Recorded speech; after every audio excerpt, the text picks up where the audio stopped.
Selamat malam para pemirsa di mana saja Anda berada, Bapak Ibu, saudara-saudari, keluarga-keluarga se-Indonesia. Hari ini kita bersama-sama masuk dalam hari ke-27 dalam katekese bulan keluarga yang diselenggarakan oleh Komisi Keluarga Konferensi Wali Gereja Indonesia. Bertepatan dengan hari ini, hari Minggu tanggal 27 Desember, kita merayakan Pesta Keluarga Kudus Yesus, Maria, dan Yosef. Saudara-saudari yang terkasih, bersama dengan kami, Komisi Keluarga Keuskupan Manokwari Sorong, kami persembahkan satu permenungan bersama tentang keluarga sebagai jalan menuju kepada kekudusan. Kita akan mendengarkan satu dua testimoni dari keluarga-keluarga yang menghayati kekudusan kehidupan, menghayati kekudusan dalam kehidupan kesehariannya. Dan kita akan mendengarkan firman Tuhan yang menghubungkan kita, keluarga-keluarga kita, dengan penebusan yang dilakukan oleh Yesus Kristus. Saudara-saudari yang terkasih, mari sebelum kita masuk lebih jauh dalam permenungan-permenungan dan katekesi kita ini, mari kita berdoa. Dalam nama Bapa dan Putra dan Roh Kudus. Amin. Allah Bapa Surgawi, Kami sungguh bersyukur kepadamu untuk rahmat kehidupan yang Engkau berikan kepada kami. Kami sungguh bersyukur juga kepadamu karena Engkau mempercayakan kami tugas yang luhur dan mulia. Bapa dan Ibu dalam keluarga-keluarga Engkau percayakan untuk menjadi rekan dalam mencipta barukan dunia, menjadi rekan sekerja denganmu, dan menghadirkan kasih dan kebaikan-kebaikan-Mu. Syukur dan terima kasih atas kepercayaan ini ya Tuhan. Engkau memanggil setiap orang naik ke gunung-Mu yang kudus, berjumpa dengan Engkau, karena memang dari Dikaulah kami berasal. Nafas hidup yang Engkau berikan kepada kami menjadi tanda bahwa kami Engkau ciptakan secitra dengan Engkau. Semoga dalam kehidupan kami setiap hari, kami merenungkan senantiasa dan melaksanakan selalu kehendak-Mu, yaitu hidup kudus di dalam Dikau. Semoga keluarga-keluarga kami tumbuh dan berkembang, berbuah dan menghasilkan buah-buah yang manis bagi kehidupan bersama. Allah, sumber segala kekudusan, perlengkapilah kami dengan berkat-berkat-Mu yang maha kuasa, dan tinggilah keluarga-keluarga kami yang berjuang dalam keseharian hidup mereka untuk menuju kepada-Mu. Engkau telah membantu kami, Engkau telah memperlengkapi kami. Kami percaya Engkau juga akan menyempurnakan karya-karya-Mu dalam keluarga-keluarga kami. Oleh karena itu ya Tuhan, bersabdalah ya Tuhan, maka kami akan mendengarkannya, melaksanakannya dengan penuh sukacita dan penuh kegembiraan. Di dalam nama Yesus Kristus, Tuhan dan Penyelamat kami, yang lahir mulia dan menebus kami, yang memanggil kami menuju kepada kebangkitan. Dialah Tuhan kami, yang bersama Bapa dan Roh Kudus Allah yang kekal, hidup dan mencintai kami sepanjang segala masa. Amin. Dalam nama Bapa dan Putra dan Roh Kudus. Amin. Bapak, Ibu, saudara-saudari yang terkasih, kehidupan berkeluarga merupakan kehidupan yang normal dan biasa dialami oleh setiap orang. Bukan hanya khas bagi orang-orang Katolik. Orang-orang dari agama lain pun menjalani kehidupan berkeluarga hari demi hari. Bahkan siapapun yang tak beragama menjalani hidup berkeluarga. Akan tetapi ada sesuatu yang berbeda antara hidup berkeluarga jemaat-jemaat Tuhan, umat kita, dan orang-orang yang menjalani hidup berkeluarga dengan caranya masing-masing. Di mana letak pembedanya? Letak pembedanya adalah bahwa hidup berkeluarga dikuduskan dan diangkat pada tataran sakramen, bukan semata-mata persekutuan hidup manusiawi, tetapi juga yang berciri ilahi. Keluarga-keluarga menghayati hidup berkeluarga dengan segala dinamika dan jatuh bangunnya dalam kaitannya dengan Tuhan sendiri. Saudara-saudari, mari kita dengarkan, kita ikuti satu dua kutipan testimoni keluarga-keluarga kita yang menghayati hidup berkeluarganya sebagai jalan menuju kepada kekudusan. Dalam perjalanan keluarga, ya ada satu hal yang saya rasakan dalam keluarga. Ya, dalam keluarga itu pasti ada perselisihan, itu selalu ada. Tapi untuk kontak fisik sampai hari ini itu tidak pernah ada. Tapi saya lebih bersyukur karena saya dalam tingkat emosi saya yang walaupun emosi tapi biasanya karena istri saya ya langsung dia tidak terlalu begitu, nanti arahkan bagaimana, tidak usah terlalu kita emosi, bapak itu dewasa, ya sudah kita saling membagi. Karena proses kehidupan ini kami sama-sama tinggal di kabupaten, jadi pegawai di kabupaten, satu kabupaten. Kemudian pada tahun 2017 itu karena perbedaan pilihan dalam pilkada Bupati Solo Selatan, akhirnya ya, saya dinonjok. Pada perjalanan itu saya merasa bahwa suatu tantangan iman yang buat saya sampai saat itu saya harus hadapi selama 2 tahun itu. Tinggal saya jadi pegawai biasa yang sebelumnya ya dalam posisi keluarga kita ada di atas karena ekonomi ya cukup. Tapi ketika kita menghadapi satu cobaan yang pada saat itu, tapi saya bersama istri dan kita berdoa saja, ya Tuhan pasti buka jalan untuk kita. Akhirnya karena kita kecukupan dan gaji kita sudah sama-sama jadi pegawai, ya sudah hanya pada saat itu ya anak-anak kami ini ya semua ada yang melanjutkan di SMA, kemudian ada yang perempuan ini yang sampai baru masuk di perguruan tinggi. Tapi ya semuanya sampai tidak ada yang kekurangan dalam masa cobaan ya, dalam jabatan, akhirnya membuat hingga semuanya kita rasakan dalam hampa. Ya ini setelah itu saya pindah di kabupaten yang berbeda pada tahun 2018.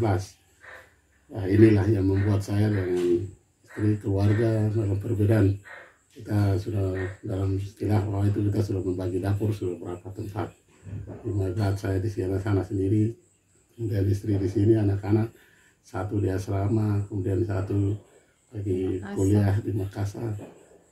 Ya kita proses jalani saja, dan saya komitmen itu setiap hari Jumat atau Kamis setelah kerja dari mereka itu harus saya kembali, sehingga hari Minggu itu kita harus sama-sama beribadah sini, kita berdoa sama-sama. Terutama pada saat masa pandemi COVID kemarin, ya itu hampir setiap minggu saya harus ada sini karena kita tidak ke gereja, tapi setiap minggu itu saya harus pimpin doa ibadah Sabat di rumah. Jadi di tempat ini saya panggil anak-anak, istri, ya saya harus pimpin doa ibadah itu sebagai imam dalam keluarga, ya tanggung jawab saya harus seperti itu. Kemudian ada satu yang harus ajarkan untuk anak-anak saya itu doa Angelus.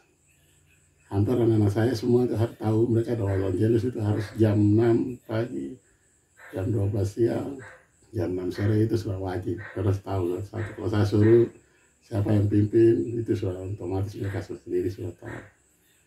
Ya, jadi ya dalam keluarga itu perselisihan dengan istri, ya, istri saya biasa mengarahkan kalau kita ada ribut ya ke depan, di depan anak-anak itu biasa kita berusaha untuk jangan terlalu ini, tapi emosi gitu ya, ini cepat tapi ya, jangan nampak ke depan ya, karena bisa ini langsung kita masuk ke kamar ya, kita bicara saja dari hati ke hati ya, itu yang apa ya.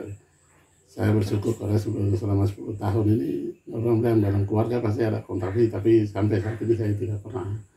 Tapi saya berusaha.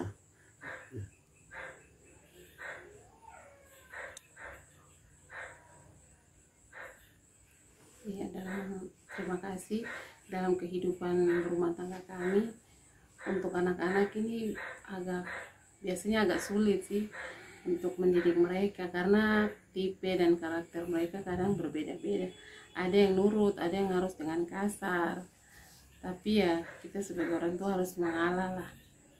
Terus dari mereka kecil selalu saya arahkan, waktu masih sebelum COVID kan itu bebas kita ibadah, jadi harus sekolah minggu apa begitu. Tapi setelah ada COVID setengah mati, kita marahkan dorang untuk ibadah apa, kadang kita bertengkar dulu, marah-marah. Kalau sebelum COVID kan kita enak, ada kakak Lilis, kakak pengasuh yang bisa arahkan mereka, kita suruh ke gereja saja kan, mereka langsung manut ikut begitu pergi ke gereja. Tapi setelah ada COVID agak sulit untuk suruh mereka ibadah atau apa. Tapi ya lambat laun mereka dengan pelan-pelan mereka ikut. Terus faktor-faktor yang jadi hambatan dalam rumah tangga di saat pandemi COVID, kita orang tua sebagai guru, itu yang kita sulit. Sebagai ibu rumah tangga, kantor, terus di saat kita sedang masak nanti anak bilang, "Mama, soal ini bagaimana?" Kadang kita jawab dengan marah-marah, tidak sabaran begitu. Tapi ya puji Tuhan, kemarin si Panana semua dapat nilai yang bagus, walaupun dalam pandemi COVID. Kami berdua sudah berkeluarga 8 tahun, mempunyai 2 anak, putri dan putra. Satu berumur 8 tahun, yang kedua berumur 3 tahun. Pengalaman dalam berkeluarga kami biasanya ada tantangan, tetapi kami berdua selalu support dalam segala hal, terlebih khusus dalam gereja, dalam lingkungan. Apalagi suami saya sebagai ketua lingkungan, sedangkan saya sebagai ibu rumah tangga biasa saja. Tetapi saya selalu support suami saya, membantu dia dalam melayani, terutama untuk mengingatkan umat lingkungan ada kegiatan apa saja di gereja. Mungkin ditambah.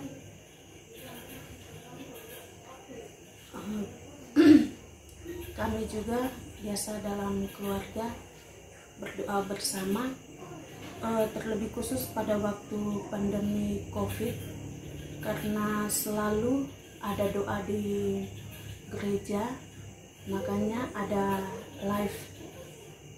Jadi kami selalu berdoa bersama, mengikuti live.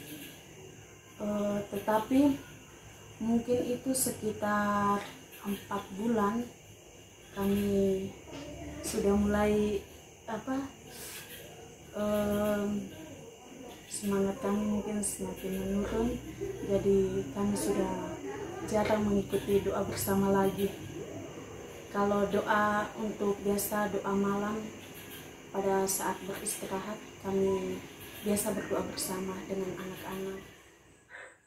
Ya, ini ada satu hal lagi yang membuat itu. Biasanya saya rasa ketika saya tugas sendiri di My Bride atau istri saya mungkin ada dua minggu izin 2 minggu itu, ada mungkin ada tahun baru atau Natal bersama keluarga di Merauke. Itu ada hal yang memang agak susah untuk dalam keluarga untuk mengatur, karena saya rasa hampa di situ, karena saya ini tidak sebagai suami tidak tahu masak, tidak tahu apalagi atur anak-anak, setengah mati sekali. Apalagi naik di My Bride, saya tinggal sendiri, ada namanya cuci pakaian mau setrika, itu memang saya agak susah. Kalau cuci biasa sudah ini bisa lipat-lipat, apalagi sibuk datang capek, hanya tinggal tidur aja.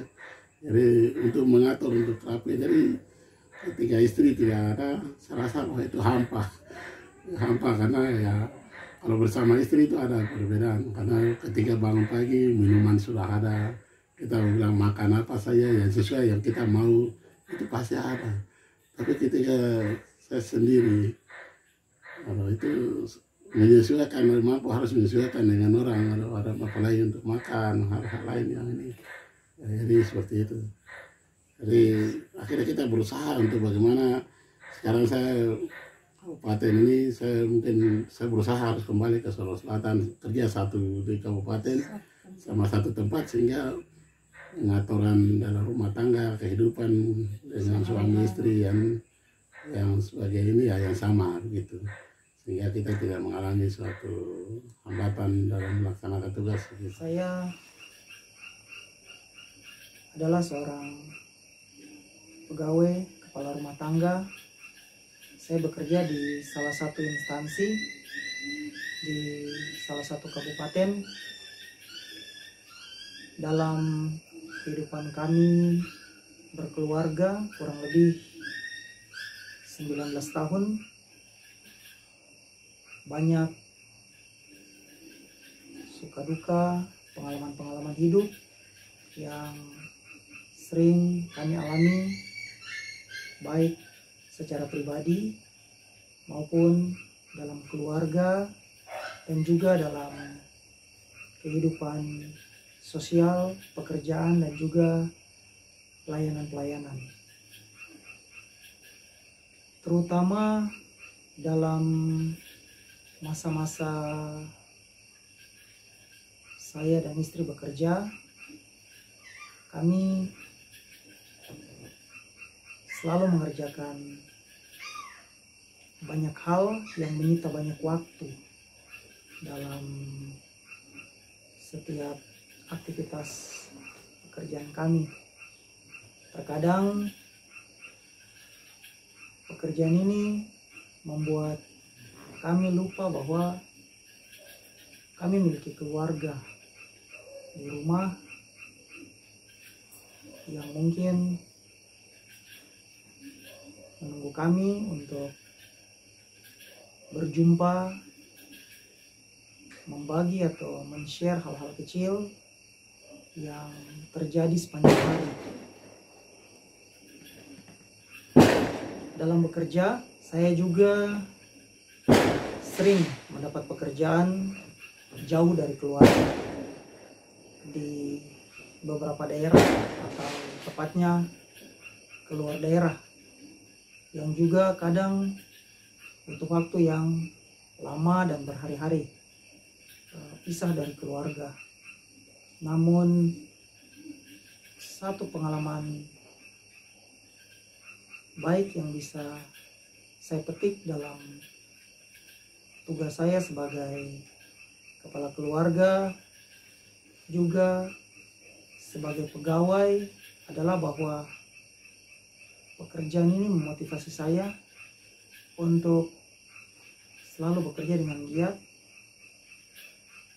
bentuk tanggung jawab saya kepada keluarga, anak, istri, dan orang tua, serta saudara-saudara yang lain. Ada masa-masa di mana pekerjaan itu terasa berat.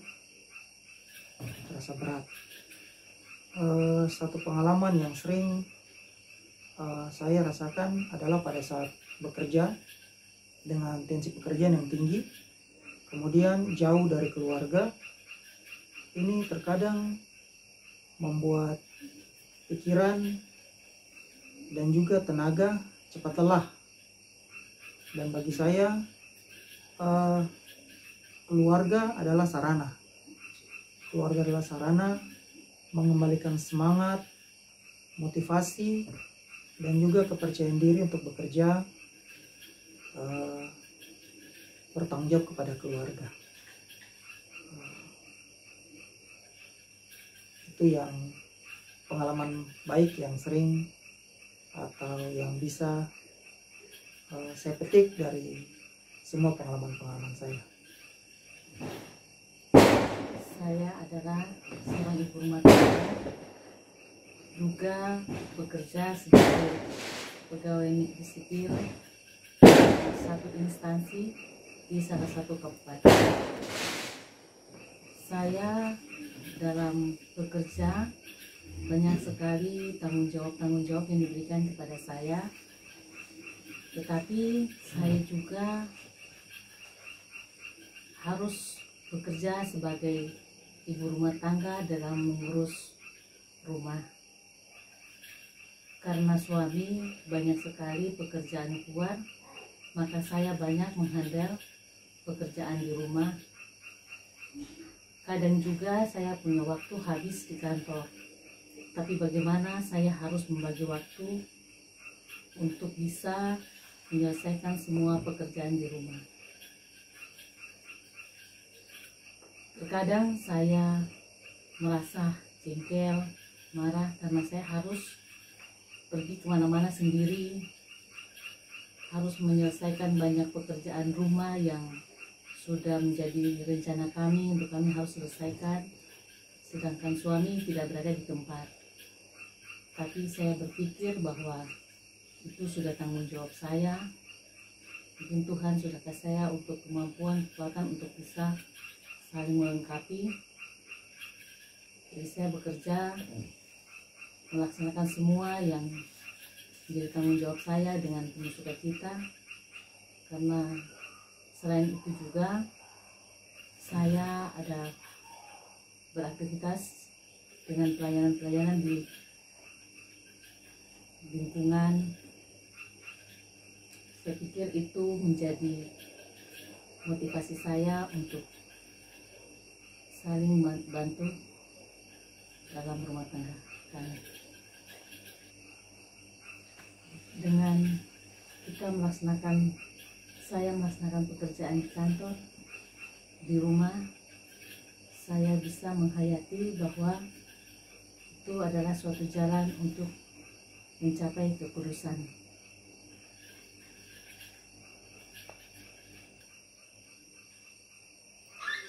Saya sebagai anaknya, saya merupakan mahasiswa di suatu universitas swasta. Saya sebagai mahasiswa memiliki tugas dan tanggung jawab sebagai pelajar, yaitu mengerjakan tugas, juga terlibat kegiatan di kampus sebagai mahasiswa. Saya merupakan anak pertama yang tinggal jauh dari orang tua karena kuliah. Ada beberapa pengalaman yang cukup mengesankan untuk diingati, yaitu pada saat kelas 2 SMA saya mencoba sesuatu yang tidak baik di mata orang tua dan juga Tuhan. Jadi saya mencoba sesuatu yang jelek. Oleh sebab itu saya ditegur sama orang tua. Oleh sebab itu pada saat kuliah saya mendengarkan nasihat dari orang tua agar tidak mengulanginya lagi. Oleh sebab itu saya patuh pada orang tua.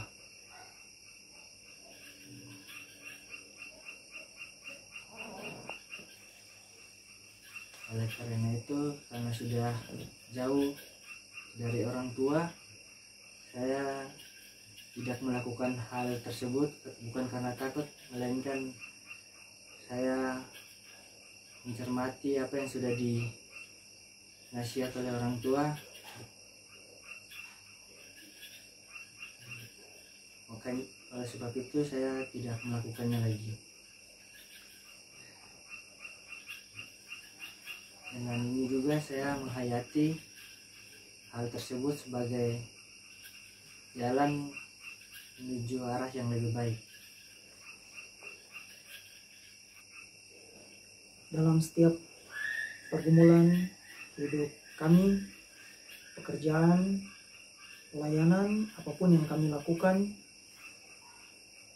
kami kemudian tahu, sadar dan benar-benar menghayati bahwa keluarga adalah muara sukacita, membawa kami semua bisa berkumpul, berbagi, berdoa bersama, saling menguatkan, menuju pada hidup yang menguduskan.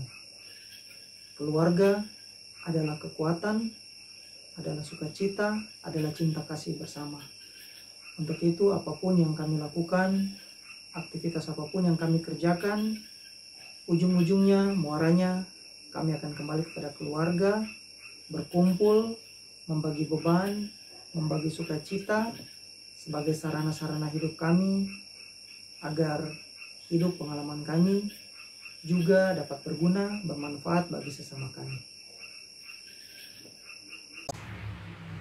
Saudara-saudari yang terkasih, mari bersama-sama kita membaca dari firman Tuhan yang diambil dari Injil Matius bab 28 tentang peristiwa kebangkitan Yesus.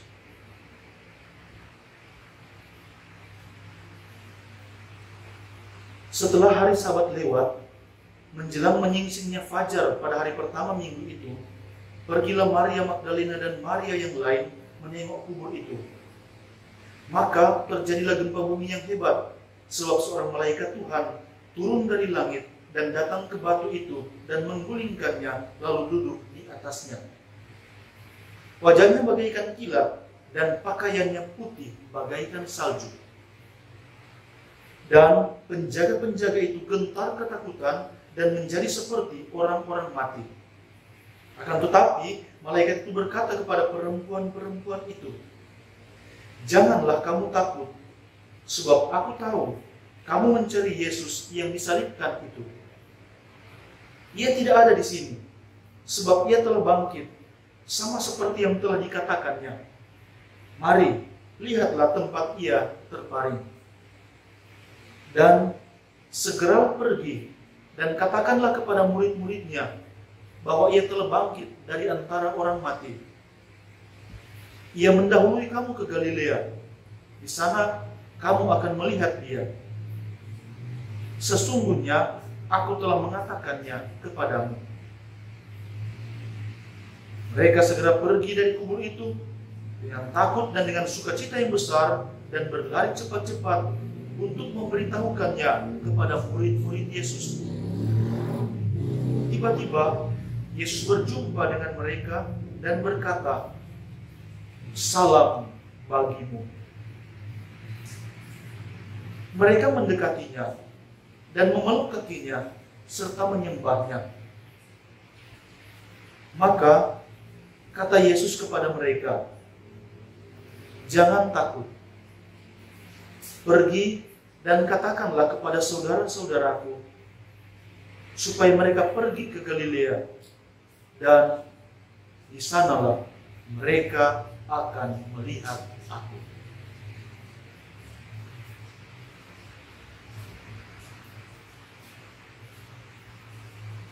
Demikianlah Injil Tuhan.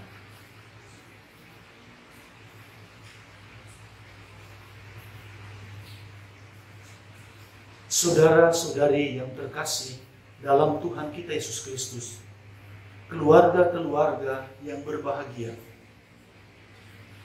Banyak orang berpikir bahwa kekudusan itu wow, besar, dahsyat, dan seringkali orang berpikir bahwa kekudusan itu harus terjadi atas cara-cara yang dahsyat. Ibarat terjadi suatu mujizat, tanda heran yang luar biasa, di luar dari kebiasaan. Banyak juga yang berpikir kekudusan itu bagaikan suatu wangsit yang tiba-tiba datang dan mengubah secara drastis segala sesuatu. Memang ada unsur perubahan di dalamnya. Tetapi ada dimensi-dimensi lain. Baiklah, mari kita belajar dari firman Tuhan yang kita dengarkan tadi dari Injil Matius bab 28.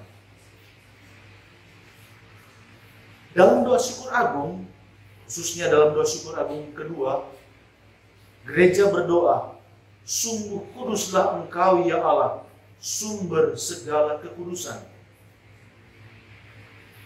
Kekudusan hanya dari Allah asalnya.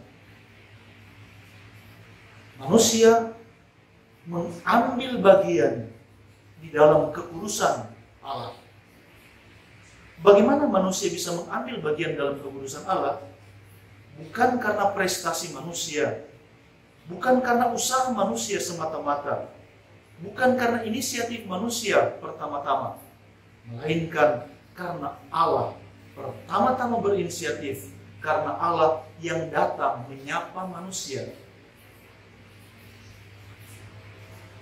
Allah datang kepada manusia dengan segala kekuasaannya dan kemuliaannya. Dan inilah yang merasuki kehidupan manusia sehingga manusia pun mengalami kekudusan Allah. Kekudusan dari Allah asalnya. Seringkali kekudusan itu digambarkan dalam kitab suci sebagai cahaya yang terang benderang, putih yang berkilau-kilauan, sesuatu yang bersifat murni, yang tak bercampur, yang menjadi nada dasar dari segala sesuatu. Belum bercampur, tidak terkontaminasi, asli, asali. Dalam bagian-bagian kitab suci digambarkanlah dengan pengungkapan-pengungkapan seperti yang kita dengarkan dalam Injil tadi. Malaikat yang berpakaian putih berkilau-kilauan, atau seperti malaikat yang datang mengunjungi Maria, memberi kabar kepada Maria bahwa dia akan mengandung. Suatu cahaya yang terang benderang. Pemazmur pun mengatakan demikian. Dalam terangmu kami melihat terang. Kekudusan digambarkan dalam bentuk cahaya yang terang benderang. Demikian halnya juga ketika Yesus berada di atas puncak gunung bersama dengan murid-muridnya dan mereka melihat Yesus yang berpakaian putih berkilau-kilauan dalam cahaya yang tak tertahankan. Ada banyak sekali penggambaran, tapi mau mengungkapkan bahwa ada suatu keaslian yang asali dalam Yesus. Bapak, Ibu, saudara-saudari yang terkasih, kekudusan yang digambarkan dengan macam-macam cara inilah yang menjadi model kehidupan, yang terpancar dalam kehidupan keluarga-keluarga, yang menerangi kehidupan keluarga-keluarga, sehingga keluarga-keluarga bisa melihat mana yang asali, mana yang sejati, dan mana yang tempelan.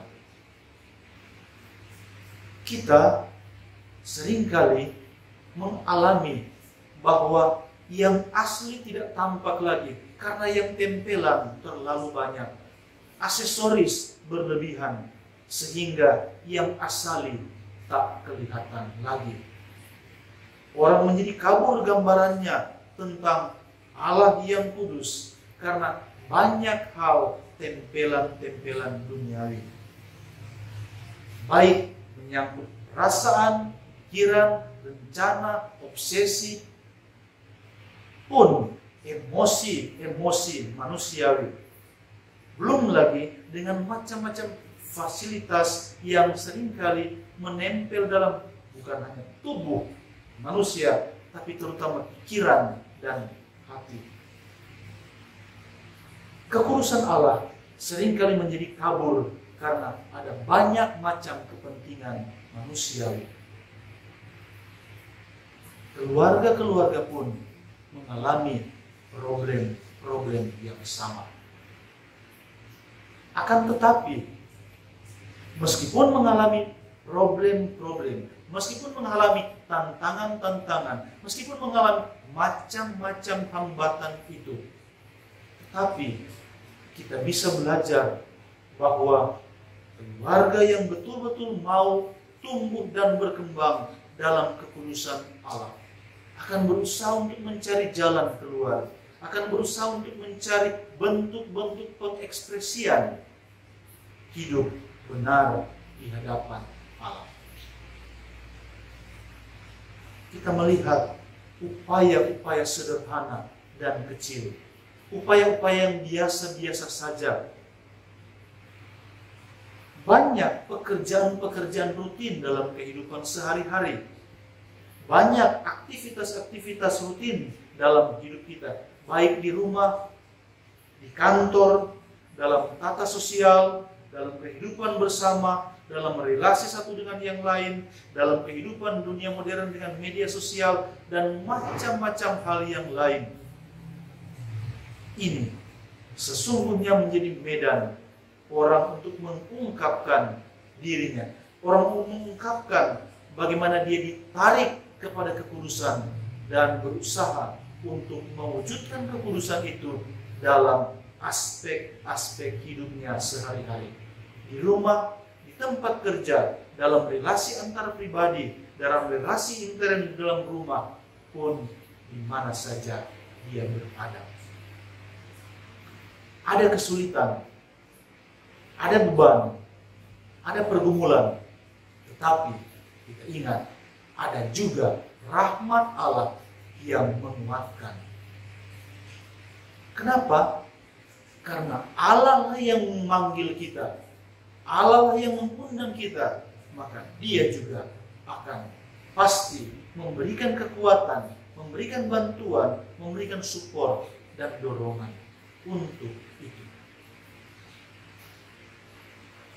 Saya merasa tertarik untuk merenungkan peristiwa tentang kebangkitan Tuhan dan penampakan dirinya kepada wanita-wanita yang sedih karena jenazah hilang. Meskipun sekarang kita sementara dalam sukacita Natal, peristiwa Natal menjadi euforia di mana-mana, bacaan-bacaan tentang keluarga kudus, Yesus, Maria, dan Yusuf menjadi favorit di mana-mana. Apalagi pada hari ini kita mendengarkan dalam perayaan Ekaristi firman Tuhan tentang Yesus, Maria, dan Yusuf. Akan tetapi saya merasa tertarik dan bahwa peristiwa kelahiran Yesus sejak awal mempunyai hubungan erat yang tak terpisahkan dengan peristiwa penebusan Yesus di atas kayu salib, sengsara, wafat, dan kebangkitannya. Diceritakan dalam kisah kebangkitan Yesus sebagaimana yang disampaikan oleh Matius dalam Matius pasal 28, bahwa ketika wanita-wanita pergi ke makam untuk meminyaki jenazah Yesus, untuk menghormati Yesus sesuai dengan adat istiadat setempat, ternyata jenazahnya tidak ada. Malaikat Tuhan turun tempat itu dalam cahaya yang berkilau-kilauan dan menyampaikan pesan Yesus. Sampaikan kepada saudara-saudara bahwa Yesus menunggu mereka di Galilea. Yesus pun berjumpa dengan wanita-wanita itu dan mengatakan hal yang sama. Aku menunggu kamu di Galilea. Apa itu Galilea? Galilea bukan sekedar tempat, bukan sekedar lokasi, tetapi Galilea merupakan tempat asal murid-murid pertama Yesus. Pengikut-pengikut Yesus, inner cycle Yesus, berasal dari Galilea.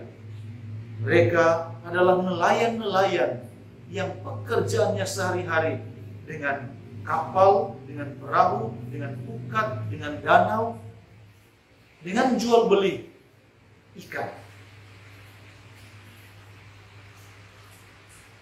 Mereka lah orang-orang sederhana, bukan kelompok orang-orang bangsawan dan istana. Orang-orang biasa, berasal dari keluarga-keluarga biasa, dengan segala keunggulan, tapi juga dengan segala keterbatasannya. Dari sanalah mereka berasal. Dan ketika Yesus bangkit dari antara orang mati, Dia berpesan kepada murid-murid, kepada wanita-wanita yang mencari Dia, aku akan menjumpai kamu di Galilea. Sesungguhnya keluarga-keluarga kita, rumah tangga kita merupakan Galilea hidup kita. Hidup rutin sehari-hari, hidup yang biasa-biasa, hidup yang normal, dengan segala aktivitas pagi sampai malam yang berulang terus-menerus. dalam peristiwa hidup sehari-hari kita, disitulah Tuhan berjumpa dengan kita. Tuhan berjumpa dengan keluarga-keluarga. Tuhan berjumpa dengan Anda, Bapak dan Ibu keluarga, di rumah, dalam relasi, dalam komunikasi setiap hari, dalam pekerjaan, dalam rutinitas pergumulan-pergumulan kehidupan. Itulah Galilea kehidupan kita. Kekudusan Allah ada di situ. Tuhan menunggu kita di situ. Tuhan menjanjikan bahwa Dia akan menjumpai keluarga-keluarga dalam pergumulan, rutinitas hidup harian sehari-hari. Tuhan, kekudusannya tidak jauh dari keluarga-keluarga. Oleh sebab itu, kita diajar untuk menghayati hidup sehari-hari, hidup biasa-biasa, sebagai jalan untuk mengalami perjumpaan dengan Tuhan. Kewajiban-kewajiban, aktivitas-aktivitas yang dibuat setiap hari, disinilah medan perjumpaan dengan Tuhan yang kudus itu. Allah, sumber segala kekudusan, berjumpa dengan kita, berjumpa dengan keluarga-keluarga dalam dinamika hidup setiap hari. Ada yang bekerja sebagai pegawai, ada yang bekerja sebagai karyawan, sebagai ibu keluarga, ibu rumah tangga, sebagai wanita karir, sebagai pejabat, sebagai pengusaha, sebagai wira swasta. Dalam kehidupan sehari-hari kita itulah kekudusan Allah ada di depan mata kita. Persoalannya, kalau mata kita tertutup, kalau hati kita terbendung oleh macam-macam hal, kepentingan-kepentingan, dan kita terseret oleh aksesoris-aksesoris yang ditempelkan dalam kehidupan kita. Hari ini, gereja mau mengajak kita sekalian untuk bercermin dari keluarga kudus di Nazaret, Yesus, Maria, dan Yusuf, yang hidup, yang seluruh hidupnya terarah hanya kepada Allah. Menghayati Allah dalam pekerjaan-pekerjaan rutin, menghayati Allah dalam aktivitas-aktivitas setiap hari. Keluarga dan segala pergumulannya, dengan segala dinamikanya, meskipun ada kesulitan dan tantangan, seringkali merasa berat dan seringkali merasa susah, sulit, justru disinilah letak penebusan terjadi dalam keluarga-keluarga kita.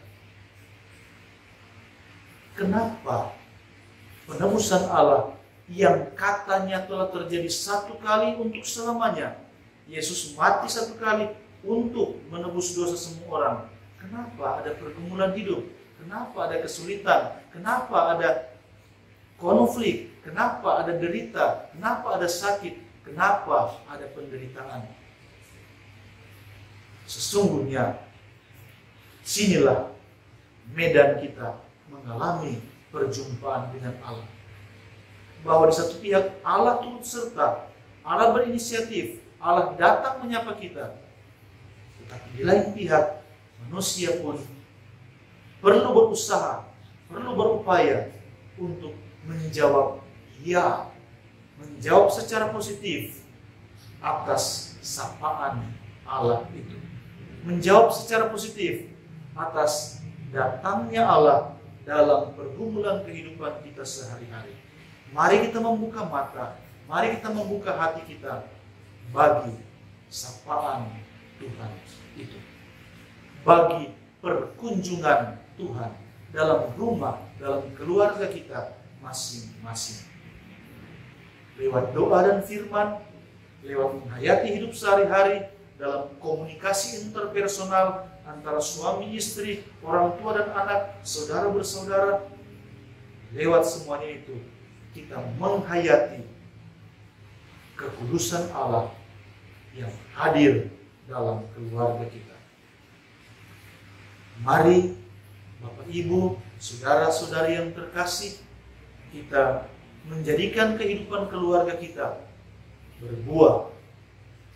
berbuah manis dan banyak setiap hari, setiap saat, dalam segala bidang kehidupan kita. Marilah saudara-saudari yang terkasih, kita mohon selalu rahmat Tuhan supaya kita dikuatkan, diberanikan untuk menghayati hidup keluarga kita. Untuk itu, Bapak Ibu, saudara-saudari yang terkasih, berdoalah senantiasa. Mari kita mendengarkan firman setiap hari, mengikuti perayaan Ekaristi, peribadatan dalam hidup kita setiap hari. Dengan cara ini kita menanggapi Tuhan yang kudus hadir dalam keluarga-keluarga kita.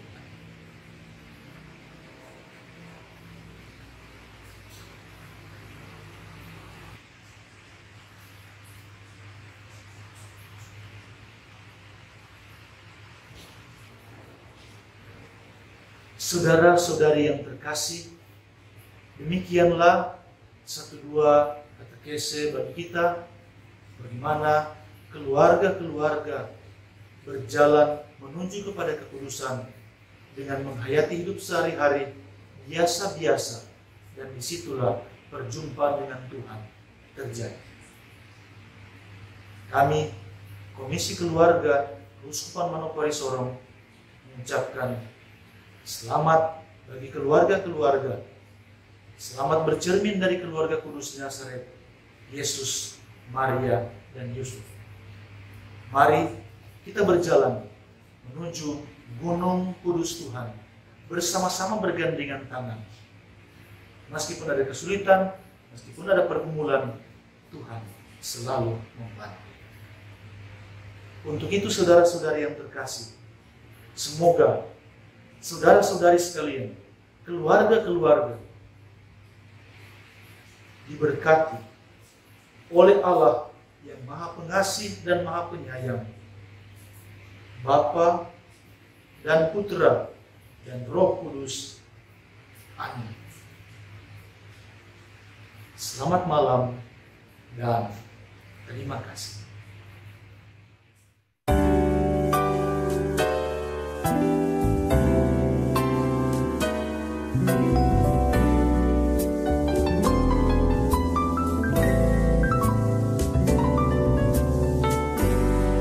Have yourself a merry little Christmas.